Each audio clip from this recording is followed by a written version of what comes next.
Assalamualaikum warahmatullahi wabarakatuh. Selamat datang di pembelajaran SKI Madrasah Sanawiyah kelas 8 semester Gasal. Kali ini kita akan mempelajari mapel SKI, yaitu bagian 1, perjuangan Nabi Muhammad SAW melakukan perubahan. Kita lihat peta konsepnya dulu. Perjuangan Nabi Muhammad SAW di Madinah, yaitu dakwah. Itu ada 3 bagian, yaitu dakwah di masyarakat Madinah, ada strategi, dan membangun perekonomian. Untuk masyarakat Madinah ini terdiri dari beberapa kelompok. Ada kelompok Muslim, kelompok Yahudi, Nasrani, dan Paganis, yaitu orang penyembah berhala. Sedangkan Muslim sendiri itu ada 2, Ansor dan Muhajirin. Untuk strateginya ada 3, yaitu membangun masjid, memperkuat persaudaraan, mengadakan perjanjian dengan selain Muslim. Sedangkan membangun perekonomian itu mempersaudarakan kaum Ansor dengan Muhajirin, menciptakan lapangan kerja, menganjurkan bertani, membuka pasar, menganjurkan berdagang. Nah, ini membangun perekonomian di sini. Rawacana. Sebelum Islam datang ke Yasrib, penduduk kota ini didiami berbagai komunitas dan agama. Ada yang berasal dari komunitas etnis Arab dan ada juga yang berasal dari komunitas Yahudi. Masing-masing komunitas telah memiliki tradisi keagamaan yang sudah mengakar dan lama dipraktekkan. Tidak jarang dari mereka terjadi perselisihan yang berakibat peperangan yang disebabkan banyak faktor, antara lain kepercayaan, politik ekonomi, dan lain sebagainya. Nah, ini ada etnis Arab ya, ada dari golongan Yahudi, ada dari etnis Arab yang lain. Nah, ini kota Yasrib sebelum menjadi kota gambaran. Ini ya contoh gambaran Yasrib sebelum menjadi kota Madinah.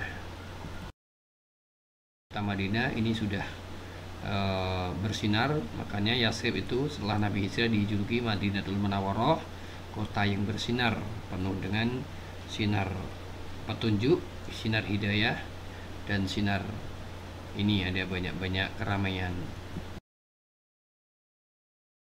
Masyarakat kota Yasrib telah memiliki agama dan kepercayaan.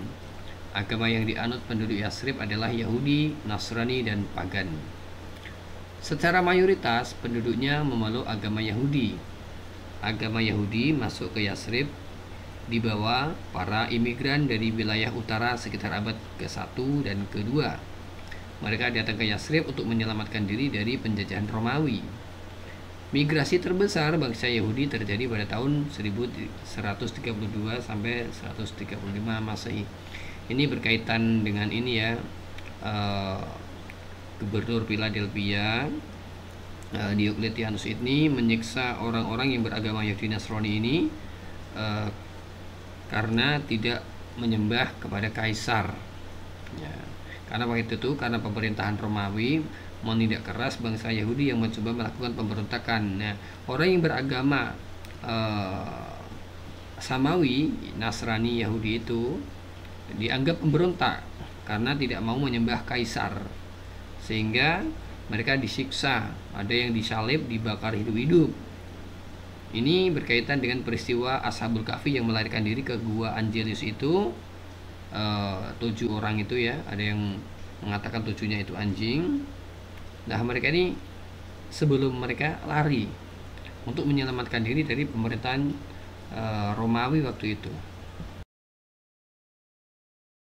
Nabi Muhammad memilih kota Yasrib untuk tempat berhijrah Nabi dan kaum muslimin karena beberapa faktor yang mendorong Nabi Muhammad SAW.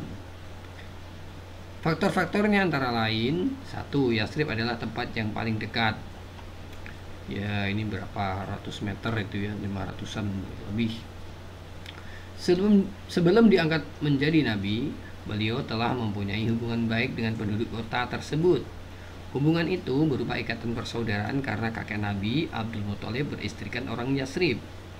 Jadi berarti neneknya Nabi itu kan itu orang Yasrib. Di samping itu ayahnya dimakamkan di sana. Yang ketiga, penduduk Yasrib sudah dikenal Nabi karena kelembutan budi pekerti dan sifat-sifatnya yang baik. 4. Bagi diri Nabi sendiri, hijrah merupakan keharusan selain karena perintah Allah Subhanahu wa taala. Harus karena sudah tidak kuat lagi dengan tekanan-tekanan kafir Quraisy.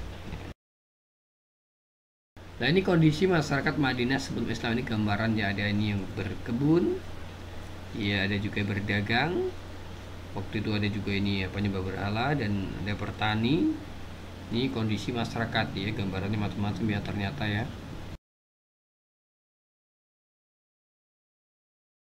Masyarakat Madinah sebelum Islam. Sebelum kedatangan agama Islam ke Yasrib, masyarakat kota Yasrib telah memiliki agama dan kepercayaan. Agama yang dianut penduduk Yasrib adalah Yahudi, Nasrani, dan Paganis. Ini pemeluk penyembah berhala. Secara mayoritas penduduknya memeluk agama Yahudi. Agama Yahudi masuk ke Yasrib dibawa para imigran dari wilayah utara sehingga sekitar abad ke-1 dan ke-2.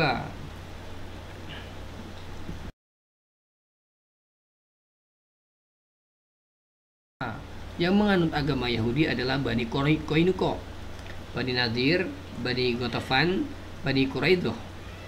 Keempat suku ini tetap mempertahankan untuk memeluk agama Yahudi, walaupun Islam telah tersebar di Madinah. Kebanyakan mereka bekerja sama dengan kafir Quraisy untuk mengusir dan membunuh Nabi Muhammad SAW. Selain Yahudi, penduduk Yasrib ada yang memeluk agama Nasrani. Yang kedua, kondisi sosial masyarakat Madinah sebelum Islam. Kota Yasrib merupakan salah satu kota terbesar di provinsi Hijaz. Kota Yasrib dikenal sebagai kota strategis karena merupakan jalur perdagangan yang menghubungkan kota Yaman di selatan dan Syria di utara. Selain itu, Yasrib merupakan daerah yang subur. Sebagian besar kehidupan masyarakatnya hidup dari bercocok tanam, selain beternak. Hal ini menjadikan Yasrib sebagai pusat pertanian. Di Yasrib terdapat beberapa suku atau kabilah. Di antara kabilah-kabilah yang berada di Yasrib atau Madinah sekarang ya, di antara lain adalah satu kabilah Aus dan Khazraj. Aus dan Khazraj, dua suku yang terkemuka di Arab Selatan. Suku ini mendiami Yasrib jauh sebelum Islam datang. Garis keturunan suku Aus dan Khazraj sampai ke kabilah besar Yaman yang bernama Bani Asad. Keturunannya terpecah menjadi dua kelompok yang saling bermusuhan dan berperang. Perang saudara berlangsung lebih dari 120 tahun. Kedua kelompok memiliki daerah kekuasaan sendiri di kota Madinah. Ini ya gambaran Aus dan Khazraj. Penampilannya berbeda, kalau ini serban ke bawah, kalau ini ikat-ikatkan di kepala. Ini juga dari golongan suku Aus dan Khazraj. Gambarannya seperti ini. Kabilah Yahudi. Bangsa Yahudi dan bangsa Arab merupakan bangsa pendatang di Yasrib. Bangsa Yahudi datang ke Yasrib karena situasi politik akibat penjajahan Romawi. Tadi saya gambarkannya dijajah itu gara-gara beragama itu Samawi itu. Jadi pemerintahan Romawi itu menindas untuk dipaksa menyembah kaisar. Ya. Lebih-lebih pada zaman di Philadelphia itu gubernurnya Diocletianus atau disebut juga Dakianus, ya sangat kejam. Bahkan anaknya sendiri itu sampai disiksa karena anaknya melalui menantunya itu Maximilianus itu beragama Samawi atau menganut agama Nabi Isa. Itu ya. Mereka menghindari bangsa Romawi yang ingin membunuh dan menghancurkan mereka karena bangsa Yahudi dianggap sebagai pemberontak. Mereka kebanyakan berasal dari wilayah utara, datang ke Yasrib diperkirakan pada abad ke-1 dan ke-2. Sedangkan bangsa Arab datang ke Madinah karena bencana alam akibat hancurnya bendungan Ma'arib yang dibangun pada masa kerajaan Sabah. Mereka datang ke Madinah diperkirakan terjadi pada tahun 300 Masehi. Bangsa Yahudi di Madinah terdiri dari 3 kabilah besar, yaitu Qainuqa, Nadir, dan Quraidah.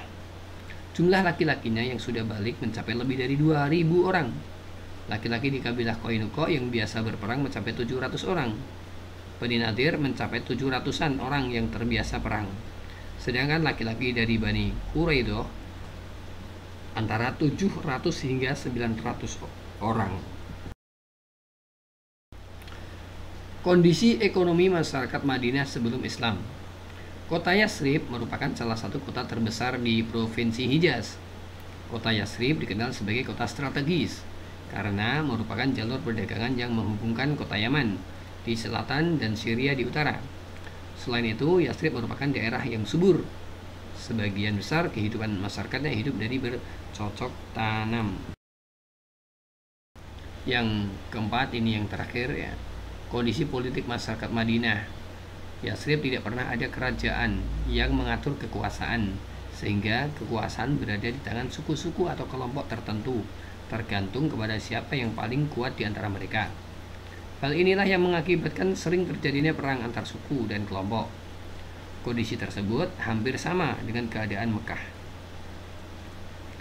Ya.